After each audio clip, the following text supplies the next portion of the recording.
15 जुलाई के to the point Hindu analysis में आपका स्वागत है। और आज के न्यूज़पेपर में कौन कौन सी इंपॉर्टेंट न्यूज़ और एडिटोरियल है उसके बारे में डिस्कशन करेंगे, उसको डिटेल में देखते हैं कि आज इकोनॉमिक्स के कुछ इंपॉर्टेंट टॉपिक्स जो हमने डिस्कस करने हैं, करंट अकाउंट और कैपिटल अकाउंट, ये दो चीज़ों को डिस्कस करेंगे। इनमें कौन कौन सी चीज़ें आती है, कौन कौन सी नहीं आती, किस तरह से डेफिसिट हो जाता है, किस तरह से सरप्लस होता है, उसके बारे में आज हम बात करेंगे। लेकिन उससे पहले कि जो सबसे पहली न्यूज़ बहुत दिनों से बनी हुई है उसका नाम है कि भाई ये जो इंसान है गोताबया, ये भाग गया। अब भाग गए, पहले तो कल तक तो लग रहा था मालदीव भाग गए घूमने के लिए, लेकिन आज पता चला है ये GS2 का पार्ट है। नहीं, ये तो पहले से ही पता है GS2 का पार्ट है, लेकिन कि भाई इन्होंने सिंगापुर में जाके कहते जी लो मैं कर रहा हूँ रेजिग्नेशन। और लोगों का ना देखो, प्रोटेस्टर का एक चीज़ देखो, वो उससे पहले तक स्विमिंग पूल में अपनी डुबकी लगा रहे हैं, है ना। फिर उसके बाद में वहाँ पे तैर तूर के सारा कुछ कर कुर के उसके बाद में अब जब उन्होंने रेजिग्नेशन भेजा तो बस उनकी चेयर्स को देख दो, क्या वो जो पब्लिक ऑफिस को उन्होंने होल्ड कर रखा था, उन्होंने कैप्चर कर रखा था, उन्होंने छोड़ना स्टार्ट कर दिया। तो मेन यहाँ पे बात क्या निकल के आ रही है, रेजिग्नेशन। कि आप अगर पहली रेजिग्नेशन दे देते कि आप इतने ये जो ड्रामा सा किया है ना करते, तो मे बी जो लोग हैं वो पहले ही जो प्रॉब्लम क्रिएट या फिर कुछ भी इस तरह से हुई है वो ना होती और ये सारी चीज़ें कंट्रोल में आ जाती। ठीक है, ये एक पहली चीज़ है GS2 की। नंबर 2, देखो इस तरह की न्यूज़ को भी पढ़ना जरूरी है, डेवलपमेंट्स क्या हो रही है हमें पता होना चाहिए। नंबर 2 जो आज की न्यूज़ है, this is related to GS3 and this is extremely important news, इसको ध्यान से समझिएगा। पहली चीज CAD के बारे में मैं आपको बताऊंगा, करंट अकाउंट डेफिसिट। फिर हम फिस्कल डेफिसिट की बात करेंगे। ठीक है, फॉर एग्जांपल एक ना, आप सिर्फ फिस्कल डेफिसिट में एक एग्जांपल मैं आपको देता हूं। सपोज करके चलते हैं कि आपकी जो सैलरी है वो है 100। ठीक है, जो सैलरी है वो 100 रुपीज है। आपका जो एक्सपेंडिचर है वो है कुछ 250 रुपीज। ठीक है जी, आपकी सैलरी 100 रुपीज है, आपका एक्सपेंडिचर है 250 रुपीज। अब इसमें जो आपके 150 रुपीज ज्यादा है वो आप पूरे कैसे करोगे, बाहर से अंदर से पैसा लेकर। जब आप बाहर से पैसा ले रहे हो उस चीज को हम क्या बोलते हैं, फिस्कल डेफिसिट। मतलब ये जो 150 रुपीज आपने पूरे करने, आप बाहर से पैसा ले लेके इसको पूरा कर रहे हो, हम उसको बोलते हैं 150 रुपीज को फिस्कल डेफिसिट। पहली चीज तो ये। अब ये क्या होता जा रहा है, वाइड होता जा रहा है, बढ़ता जा रहा है। ठीक है जी, नंबर 1 तो ये पहला तो ये आपने समझ लेना, सिंपल एग्जांपल से। इसको कभी डिटेल में भी करेंगे और लेक्चर्स भी इसके आपको प्रोवाइड करेंगे। अब हम बात करते हैं करंट अकाउंट डेफिसिट की। देखो दो तरह के अकाउंट रहते हैं जब हम बैलेंस ऑफ पेमेंट की बात करते हैं, ध्यान से समझिएगा इसको। एक तो हो गया करंट अकाउंट और दूसरा हो गया कैपिटल अकाउंट। ठीक है, एक करंट अकाउंट है, एक कैपिटल अकाउंट है। देखो ये कोई क्लियर कहते जी IAS की फोटो है और बाद में पता चले वीडियो उड़ गई, मैं आपको पहले बता रहा हूँ, इसको देख लेना आप भी। तो ये करंट अकाउंट और कैपिटल अकाउंट में क्या क्या चीजें आती है हम उसकी बात करेंगे। अब करंट अकाउंट में पहली चीज आती है विजिबल, जो चीजें दिखती हैं, और दूसरी चीज आती है इनविजिबल, जो चीजें हमें नहीं दिखती। अब अगर हम विजिबल की बात करें, हम उसमें बात करते हैं ट्रेड की। ठीक है जी, और इसी को प्यार से बैलेंस ऑफ ट्रेड भी बोला जाता है, बैलेंस ऑफ ट्रेड भी बोलते हैं। तो बैलेंस ऑफ ट्रेड में क्या क्या आते हैं, एक्सपोर्ट और इंपोर्ट। आपका एक्सपोर्ट ज्यादा है, सपोज करके चलते हैं आप बाहर कंट्रीज को ज्यादा भेज रहे हो, 100 भेज रहे हो, इंपोर्ट 50 का कर रहे हो, मतलब आप सरप्लस में हो, तो आपका जो बैलेंस ऑफ ट्रेड है वो सरप्लस में जाएगा। अगर ये उल्टा है तो बैलेंस ऑफ ट्रेड क्या हो जाएगा, डेफिसिट में चला जाएगा। अगर हम इनविजिबल की यहाँ पे बात करते हैं तो इनविजिबल में क्या क्या चीजें आती हैं हम बात करें तो पहली चीज तो इसमें कि जैसे डिविडेंड्स हो गए, प्रॉफिट्स हो गए, इंटरेस्ट हो गया, है ना, कि इस तरह की इनकम। कि कोई हमारी इंडिया की कंपनी थी, एक एग्जांपल लेते हैं यहाँ पे, कोई ABC इंडिया की कंपनी थी, उसने बाहर जाके अपना सेटअप किया, वहां से जो सब्सिडरी कंपनी पैसे कमा के इंडिया की कंपनी को भेज रही है, हम उसको क्या बोलते हैं, डिविडेंड्स हो गए, कुछ और चीजें, है ना, वो सारी चीजें इसमें आएंगी। फिर उसके बाद में अगर हम बात करते हैं इसमें शिपिंग हो गया, बैंकिंग मतलब सर्विसेज की हम बात करते हैं। प्राइवेट ट्रांसफर पेमेंट्स का मतलब क्या होता है, रेमिटेंसेज हो गए, गिफ्ट्स हो गए, ग्रांट्स होगी, जो कि प्राइवेट लोग भेज रहे हैं अपने प्राइवेट लोगों को। जैसे आपका कोई फ्रेंड है जो कनाडा गया हुआ है, ठीक है, आपको कुछ यहाँ पे भेज रहा है या फिर अपने मदर फादर को पैसे भेज रहा है, हम उस चीज को क्या बोलते हैं, रेमिटेंसेज बोलते हैं।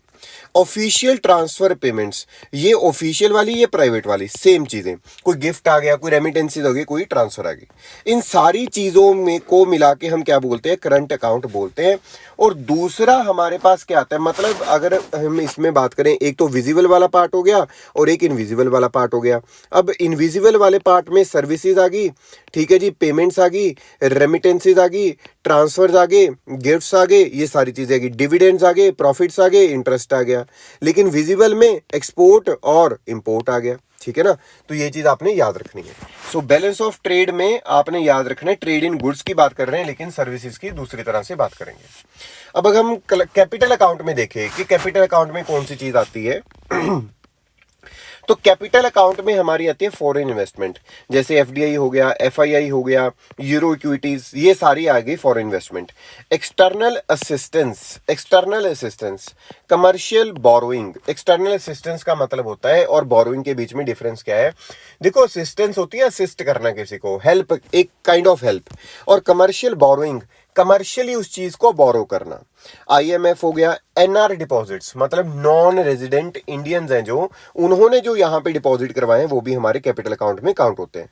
रुपी, डेट सर्विस, अदर फ्लोज, ये सारे के सारे मतलब किस में आएंगे? हमारे अदर फ्लोज का मतलब होता है कि यार कोई गलती होगी, एरर, कहीं पे आपने इस अकाउंट में एरर डाल दिए, कहीं पे भी एरर है, वो सारे के सारे जो एरर और कोई भी चीजों से कोई प्रॉब्लम आई है वो यहाँ पे काउंट होनी स्टार्ट हो जाएगी। आई होप ये आपको क्लियर होगा।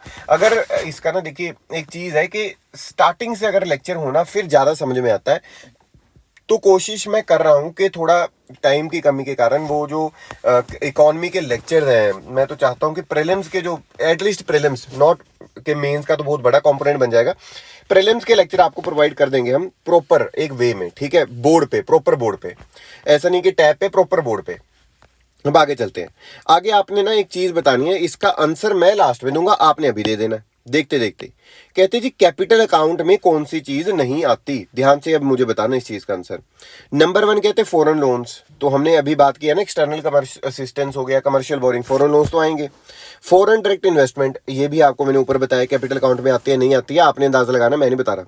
Number 3 private remittances, private remittances current account में आते हैं, कैपिटल अकाउंट में आते हैं, ये सोच लेना आपने।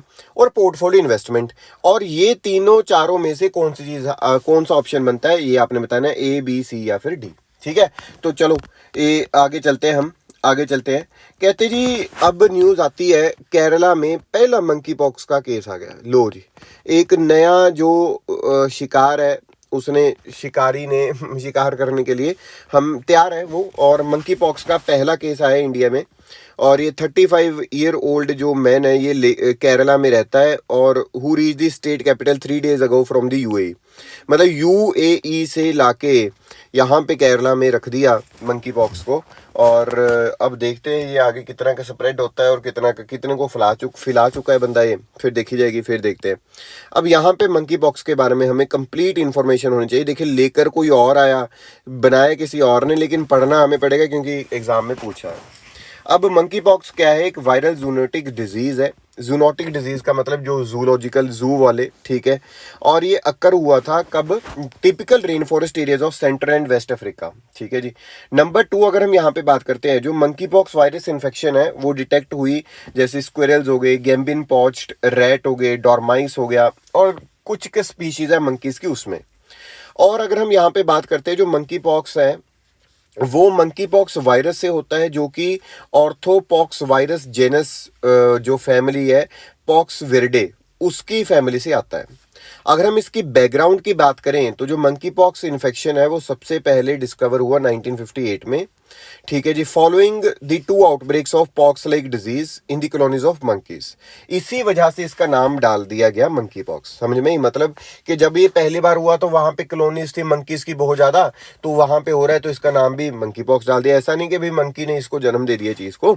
सिम्टम्स क्या रहते हैं मंकी पॉक्स के? फीवर हो गया, रैश हो गए, स्वॉलन लिम्फ नोड्स हो गए, ये जो सारी चीजें हैं ये आपको देखने को मिलती है मंकी पॉक्स में। ट्रांसमिशन क्या है भाई?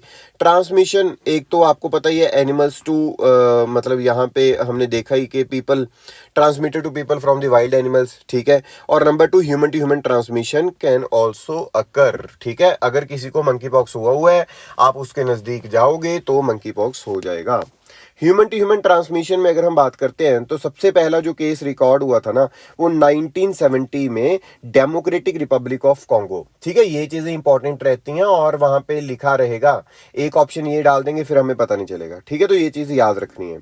तो डेमोक्रेटिक रिपब्लिक ऑफ कॉन्गो जब इंटेंसिफाइड एफर्ट चल रहा था एलिमिनेट करने के लिए स्मॉल पॉक्स को, तभी उनको पता चला ये एक नई बीमारी आ गई।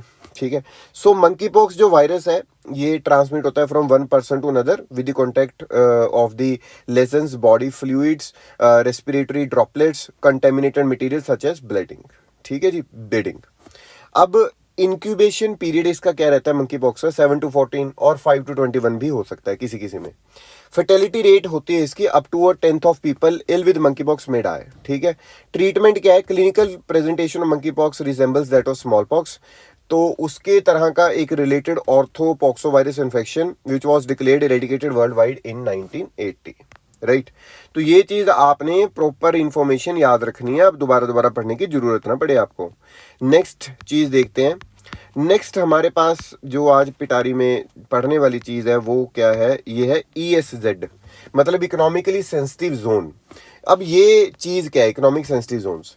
देखिए, इकोनॉमिक सेंसिटिव जोन्स है जो इन्वायरमेंट प्रोटेक्शन एक्ट 1986 के अंदर लिखे हुए थे, नोटिफाई जब किया MOEFCC ने। और ये जो इको सेंसिटिव जोन्स हैं ये इकोलॉजिकली फ्रेजाइल एरियाज होते हैं जो कि with in 10 kilometre around protected area, national park और वाइल्ड लाइफ सेंचुरीज रहते हैं। मतलब जो जैसे नेशनल पार्क है उसके 10 किलोमीटर के बीच बीच में जो एरिया रहेगा हम उसको इको सेंसिटिव जोन्स बोल सकते हैं। ठीक है जी। और दूसरी चीज अगर हम यहाँ पे बात करें कि अगर हमने किसी एरिया को इको सेंसिटिव जोन डिक्लेयर कर दिया तो उसका हम करेंगे क्या, मतलब उसमें ऐसा हो क्या जाएगा।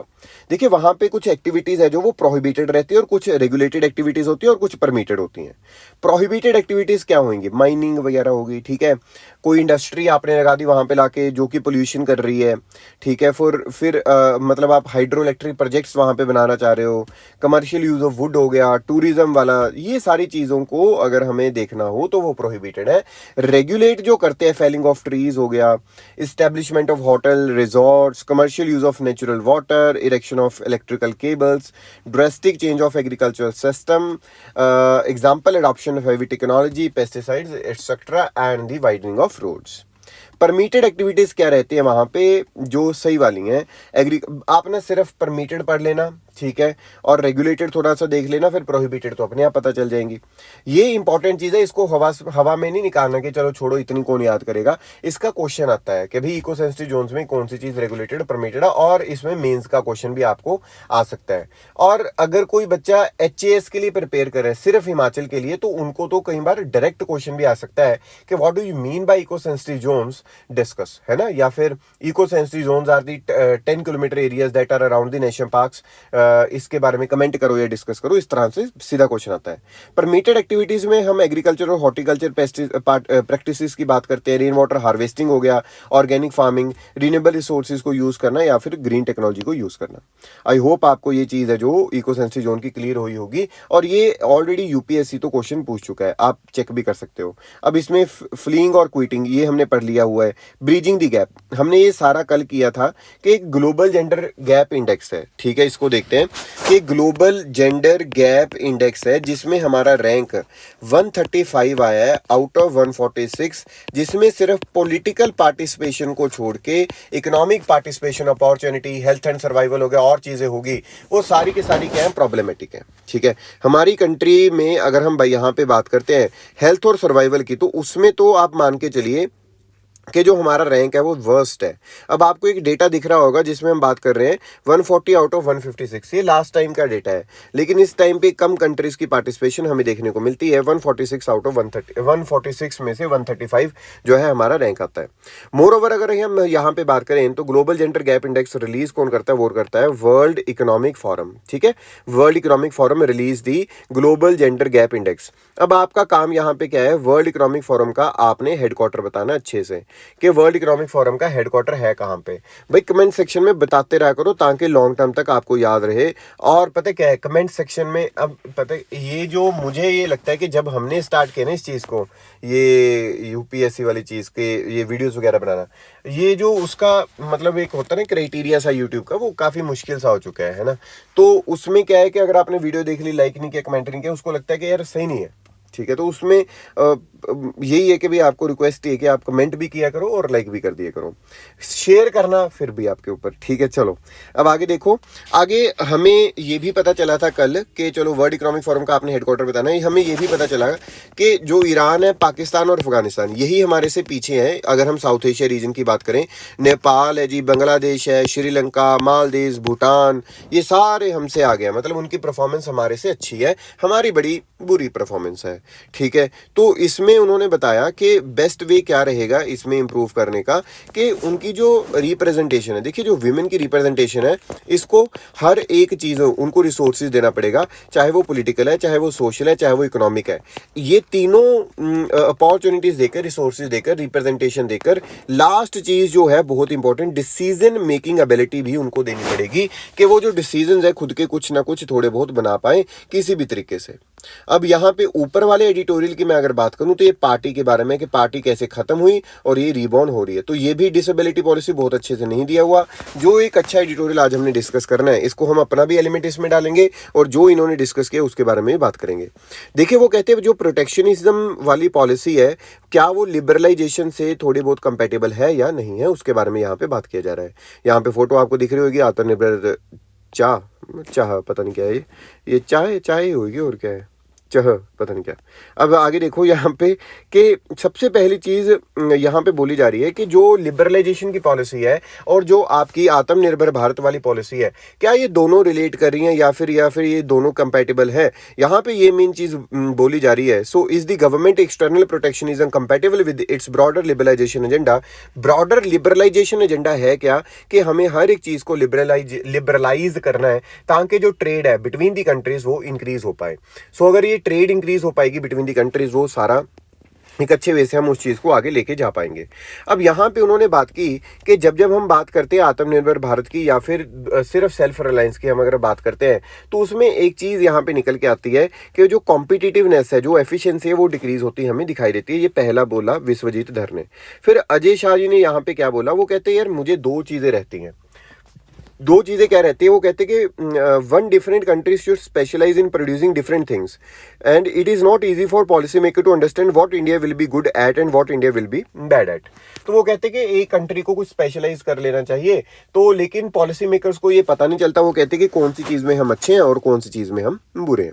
तो यहाँ पे उन्होंने एक एग्जाम्पल दिया, कहते हैं जैसे 1970s की अगर हम बात करते हैं तो पॉलिसी मेकर्स को न्यू दिल्ली के उनको लगा था कि अगर हम SEEPZ मतलब इलेक्ट्रॉनिक एक्सपोर्ट प्रोसेसिंग जोन यहाँ पे बनाएंगे और इलेक्ट्रॉनिक इंडस्ट्री के लिए काम करेंगे तो इलेक्ट्रॉनिक इंडस्ट्री बड़ी बूम पे जाएगी और हमारी जो कंट्री उसको फायदा होएगा। लेकिन उनका ये जो आइडिया था वो बिल्कुल गलत रहा, क्योंकि यहाँ पे इलेक्ट्रॉनिक इंडस्ट्री नहीं मतलब बट सॉफ्टवेयर इंडस्ट्री बहुत ज़्यादा इंक्रीज होती है और जिसकी वजह से हमें बहुत ज़्यादा कुछ फायदा नहीं होता इन प्रोसेसिंग जोन्स को बनाने का। नंबर 2 अगर हम यहाँ पे बात करते हैं तो सेकेंड आइडिया उन्होंने बोला कि जिस टाइम पे आप every time you cut custom duties, every time you remove elements of protectionism, firms in India which are users of those goods become more competitive. Suppose यहाँ पे कोई ABC प्रोडक्ट है जो कि इंडिया की कोई कंपनी बना रही है, और अगर हम बाहर की कंपनी को ABC प्रोडक्ट लेकर नहीं आने देंगे तो जैसी उसकी क्वालिटी है, जैसे उसका प्राइस है, वो उतना ही रहेगा, वो इंक्रीज या डिक्रीज नहीं होएगा और उसकी क्वालिटी उतनी रहेगी।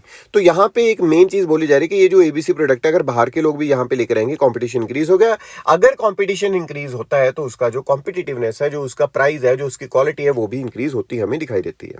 नंबर 2 अगर हम यहाँ पे बात करते हैं, is the centre's external protectionism merely reflection of its domestic economic policies. तो यहाँ पे it is not going to get any kind of investment, foreign investment और domestic, that's going to be a huge problem. ठीक है, तो अगर protectionism की हम बात करते हैं तो अगर आप प्रोटेक्शनिज्म करके रखोगे और अपनी कंपनीज को या फिर इधर उधर की कंपनीज को ज़्यादा बेनिफिट दोगे, तो बाहर वाली जो कंपनीज है वो क्यों ही आएंगी यहाँ पे, तो आपकी जो एफडीआई जो और चीज़ें वो भी कम होनी स्टार्ट हो जाएंगी। फिर अगर हम यहाँ पे बात करते हैं तो कुछ हमारी सप्लाई चेन में बोटलनेक्स है, उसको हमें ठीक करना चाहिए, यहाँ पे ये बात की जा रही है। और लेबर मार्केट में उन्होंने बोला कि लेबर इंटेंसिव इंडस्ट्री पे हमें फोकस करना चाहिए। Does not discriminatory government policy in the name of Atmanirbhar Bharat bring along with its risk of possible favouritism towards special interest group. Obviously तो यहाँ पे आत्मनिर्भर भारत के नाम पे ये भी हो सकता है कि कोई स्पेशल जो ग्रुप्स हैं, जो स्पेशल कंपनीज है, स्पेशल लोग हैं, उन्हीं को सिर्फ क्या दी जा रही है यहाँ पे, तवज्जो दी जा रही है। मतलब कि व्हाट आई मीन टू से कि भाई उन्हीं को आगे किया जा रहा है कि 2-4 ग्रुप्स हैं जो, और इन the name of Atmanirbhar Bharat के भाई ये हम बाहर से नहीं बनवाएंगे, यहीं के जो लोग हैं उनसे बनवा लेते, लेकिन 2-4 लोगों को क्या कर रहे हैं वो आगे लेकर आ रहे हैं। सो ये यहाँ पे उन्होंने पूछा आगे कि I think policy should be made by the government and industries have a dialogue. वो कहते हैं जब भी आप कोई इंडस्ट्री में पॉलिसी बना रहे हो, कुछ भी कर रहे हो, उसमें इंडस्ट्रियलिस्ट को भी बिठाओ और एक डायलॉग करो कि हाँ भैया आपकी जो इंडस्ट्री है उसमें बूम आएगा नहीं आएगा, या फिर आपको लग रहा है क्या नहीं लग रहा है। तो उसमें अगर इंडस्ट्री के पार्टनर बैठेंगे सारे के सारे, तो अपना अपना विचारधारा रखेंगे, तो ज़्यादा समझ में ये चीज़ें हैं जो वो आनी स्टार्ट हो जाएंगी। तो मेजर प्रॉब्लम यहाँ पे उन्होंने बोला कि ये आप जो चीज़ें कर रहे हो आत्मनिर्भर भारत वाली, ये लिबरलाइजेशन पॉलिसी के साथ में तो क्या नहीं करती, रिलेट नहीं करती, और ये आपको प्री 1991 एरा में लेकर जाएंगी। चाहे आप उसको नेहरूवियन एरा बोल लो, चाहे आप उसको सेल्फ रिलायंस एरा बोल लो, जिसमें हम बात करते थे सेल्फ रिलायंस की। अब सेल्फ रिलायंस को हमने हिंदी कर दिया, आत्मनिर्भर कर दिया। ठीक है, तो ये थोड़ा सा प्रॉब्लमेटिक चीज हो सकती है। मोर ओवर उन्होंने एक और प्रॉब्लम बताई जो कि है PLI, production linked incentive scheme. Production linked incentive scheme की प्रॉब्लम क्या है कि वहां पे उन्हीं लोगों को बेनिफिट मिलेगा जिसके पास में कुछ पर्टिकुलर सर्टेन कैपेसिटीज हैं वो पूरी कर रहे हैं। तो ये भी वो हो गया ना, लाइसेंस एरा वाला जो चीज़ है वो याद आती हुई हमें दिखाई दे रही है। ठीक है जी, तो आगे चलते हैं। आगे है हमारे पास फॉरेस्ट कंजर्वेशन रूल्स, बहुत इंपॉर्टेंट है। दिस इज पार्ट ऑफ जीएस3 इन्वायरमेंट। ठीक है, इन्वायरमेंट से रिलेटेड है, ये आपको पता है। अब यहाँ पे सबसे पहली चीज क्या है, फॉरेस्ट कंजर्वेशन जो रूल्स हैं वो डील किस चीज से करते हैं, वो रूल्स डील करते हैं कि हमने इंप्लीमेंट कैसे करवाना है फॉरेस्ट कंजर्वेशन एक्ट 1980 को। ये प्रिस्क्राइब करते हैं एक प्रोसीजर जो कि फॉरेस्ट लैंड में हम फॉलोड करना है। हमने अगर कोई भी बंदा डाइवर्ट कर रहा है नॉन फॉरेस्ट्री यूज के लिए किसी भी फॉरेस्ट लैंड को, चाहे कोई डेवलपमेंट पर्पस के लिए, कंस्ट्रक्शन पर्पस के लिए, रेलवे लाइंस के लिए, माइनिंग के लिए, ठीक है, तो ब्रॉड एम क्या है इस फॉरेस्ट कंजर्वेशन एक्ट का कि जो स्टेट गवर्नमेंट है उसके ब्रेक, मतलब उनको ब्रेक लगाया जाए कि वो बहुत ज्यादा लैंड फॉरेस्ट की डाइवर्ट ना कर पाए। तो अगर कोई फॉरेस्ट लैंड बियॉन्ड 5 हेक्टेयर्स है और उसको आप डाइवर्ट करना चाहते हो, उसके लिए अप्रूवल लेनी पड़ती थी सेंट्रल गवर्नमेंट की, और सेंट्रल गवर्नमेंट उस चीज के लिए एक फॉरेस्ट एडवाइजरी कमेटी बनाता था, और कमेटी उसको एग्जामिन करती थी और इंश्योर करती थी कि वहां पे बहुत ज्यादा ट्रीज ना गिरे, बहुत ज्यादा चीजें डैमेज ना हो। अगर वहां पे ये चीज हो रही है तो वहां पे एक और एक्ट लेकर आते हैं हम, फॉरेस्ट राइट एक्ट 2006, जिसमें हमने प्रोटेक्शन करनी है ट्राइबल एरियाज की, और राइट ऑफ फॉरेस्ट डिवेलपर्स और ट्राइबल्स का राइट्स देखने हैं, और over their land are compiled with. अगर हम एफएसी के अप्रूवल की यहाँ पे बात करते हैं, उसका मतलब है future users of the land must provide compensatory land. अब सपोज कर लो कोई भी कंपनी वहां पे डाइवर्ट कर रही है, तो उसको जो क्या करना पड़ेगा वहां पे, यहाँ पे कंपनसेटरी लैंड के लिए, अफॉरेस्टेशन के लिए कंपनसेशन देनी पड़ेगी, जो कि नेट प्रेजेंट वैल्यू के रेंज में रहेगा, 10 to 15 लाख पर हेक्टेयर के रेंज में रहेगा। अगर हम यहाँ पे बात करते हैं what do the updated rule से, ये जो नए रूल्स है उन्होंने बोला स्ट्रीमलाइन कर दो प्रोसेस को। ये जो एफएसी से आप रिकमेंडेशन ले रहे हो उसको लेने की जरूरत ना पड़ेगी, जो स्टेट है वो डाइवर्ट कर पाएगी, ये चीज यहां पे बोली जा रही है। जो नए रूल्स हैं वो कोडिफाई करेंगे इस चीज को, और once approved by the FAC, तो ये जो आप कंपनसेटरी फंड या फिर लैंड या फिर प्रोसेसिंग है वो सारी की सारी अप्रूवल हो जाएगा, बार बार अप्रूवल लेने की कोई नीड या फिर जरूरत यहां पे नहीं पड़ेगी। तो यहां पे एक ना वो हो जाता है कि भाई डाइवर्जन ऑफ लैंड यहां पे फिर बहुत ज्यादा होती हुई हमें दिखाई देगी। यहाँ पे देखिए ये चिपको मूवमेंट वाला चीज करके बैठा है बंदा कोई, तो ये जो प्रॉब्लम है वे ये बढ़ती हुई हमें नजर आ रही है अगर ये रूल्स इंप्लीमेंट होते हैं। नेक्स्ट न्यूज की बात करेंगे आज। नेक्स्ट न्यूज जो आज हमने डिस्कस करनी है कौन सी है, देखते हैं। India to give land for ITU2 bagged food park. देखिए एक ना समिट हुआ, एक तरह से एक मीटिंग होती है, और उस मीटिंग में इंडिया, इजराइल, UAE और US था। इस समिट में उन्होंने बोला कि हमने ITU2 बनाना है, I2U2 बनाना है, जिसमें मतलब leaders would bring in private capital for specific projects in the field of water, energy, transportation, health, space and food security. So ये जो कोलैबोरेशन है, अब इंडिया ने बोला कि मैं फूड पार्क्स बनाने के लिए अब जो लैंड वगैरह है उसको देने के लिए तैयार हूँ, कोई दिक्कत वाली बात नहीं है, हम इस चीज़ को आगे बढ़ाने के लिए तैयार हैं। ठीक है जी, तो ये आपने चीज़ को याद रखना एक अच्छे वे से। सो ये जो समिट है ना, तो ये एक अच्छा समिट निकल के आएगा जिसमें मिडल ईस्ट वाले भी आ गए हैं ना, इजराइल भी आ गया, UAE भी आ गया और US भी आ गया। नेक्स्ट न्यूज़ की बात करते हैं। जो नेक्स्ट न्यूज़ है वो है IMF। देखिए थोड़ी सी न्यूज़ है लेकिन इसको याद रखिएगा। IMF agrees to resume Pakistan loans after fuel and tax hikes. मैं ना ये चीज़ बताना चाह रहा हूँ कि जब भी देखो, बाकी तो आपकी खुद की कंसिडरेशन है, अगर आपकी किसी के भी स्टेट में या फिर 2024 में भी जो वोट्स ड्यू हैं, आप ना इंसान को देख के वोट डालो, ना कि पार्टी को देख के। उसका रीज़न क्या है? अब इसमें एक चीज़ यहाँ पे नज़र आती है, पाकिस्तान की हम एग्जाम्पल लें, श्रीलंका की हम एग्जाम्पल लें, बिना मतलब से अगर आपको कोई बोल रहा है कि हम इतनी इलेक्ट्रिसिटी फ्री कर देंगे, हम ये दे देंगे, हम वो दे देंगे, वो गलत चीज़ है। उसका देखिए, हम या तो फिर ये हो कि भी प्राइस ही कम हो गया इलेक्ट्रिसिटी का सबके लिए, है ना, सबके लिए प्राइस कम हो गया, वो तो चीज़ तुक भी बनती है। लेकिन अगर आप फ्री वाला जो कंपोनेंट है वो बहुत गलत है, और इसी फ्री वाले कंपोनेंट की वजह से पाकिस्तान में क्राइसिस आ रखे हैं, श्रीलंका में क्राइसिस हमने देखे। और मोर ओवर अगर हम यहाँ पे बात करते हैं तो जो फ्यूल के प्राइस है वो बहुत ज़्यादा थे, लेकिन पाकिस्तान क्या करता था कि उनकी पार्टी क्या करती थी, बहुत ज़्यादा सब्सिडी प्रोवाइड करती थी और फ्यूल के प्राइस को नीचे लेकर आती थी, और बाद में लोन लेने की कोशिश करती थी हर एक कंट्री से और IMF से। IMF ने बोला भाई लोन दे देंगे आपको, आपकी कंट्री में क्राइसिस आए हैं बहुत हाई लेवल के, आपको लोन प्रोवाइड कर देंगे, लेकिन आप पहले उसमें जो आप टैक्स को हाइक करो, ठीक है, टैक्स बढ़ाओ उसमें, और जो आपने जो चीज़ें यहाँ पे सब्सिडी दे रहे हो उसको क्या करो, बंद करो। ठीक है ना, तो ये चीज यहां पे आपने याद रखनी है। नेक्स्ट चीज की बात करते हैं। अब देखो राजे, अब जो ऊपर हमने डिस्कस किया करंट अकाउंट में हमने चीज की थी ना, बैलेंस ऑफ ट्रेड में क्या था, गुड्स, और उसमें एक्सपोर्ट और इंपोर्ट की हमने बात की थी, तो वो कहते ट्रेड डेफिसिट हो गया। इसका मतलब क्या होगा राजे, कि इंपोर्ट ज्यादा किया हमने, एक्सपोर्ट कम किया, तो मतलब क्या है, डेफिसिट हमारा इंक्रीज हो गया, और ये रिकॉर्ड तोड़ दिए सारे, $26.1 बिलियन। ठीक है, क्योंकि आपको पता है ना, फ्यूल का प्राइस इंक्रीज हो रहा है, गोल्ड का प्राइस इंक्रीज हो रहा है, मोर ओवर बहुत सारी चीजें कंपोनेंट्स हैं जिसमें इन्फ्लेशन भी आपको पता है बढ़ती हुई दिक्कत नजर आ रही है, और इन्हीं चीजों की वजह से अब ये रिलेटेड है विद दिस, मैंने आपको पहले ही बताया था, ये इससे रिलेटेड है कि जो $1 का प्राइस है वो 80 रुपीज के नजदीक जाने वाला है, मतलब हो चुका है, बस आप ये मान के चलिए। ठीक है जी, तो आगे अगर हम यहाँ पे देखें कोई और चीज, wholesale price eased to 3 month low. ठीक है, ये मैंने कल भी पूछा था, WPI और CPI में डिफरेंस क्या है, आपने बताया भी बहुत बढ़िया आंसर, लेकिन आपने आज बताना है WPI रिलीज कौन करता है, ठीक है, और CPI कौन रिलीज करता है। तो आपके आज के 3-4 क्वेश्चन हो गए। आपने पीछे अगर बिल्कुल ही एंड से स्टार्ट किया वीडियो तो पीछे जाके देखो कौन कौन से क्वेश्चन थे।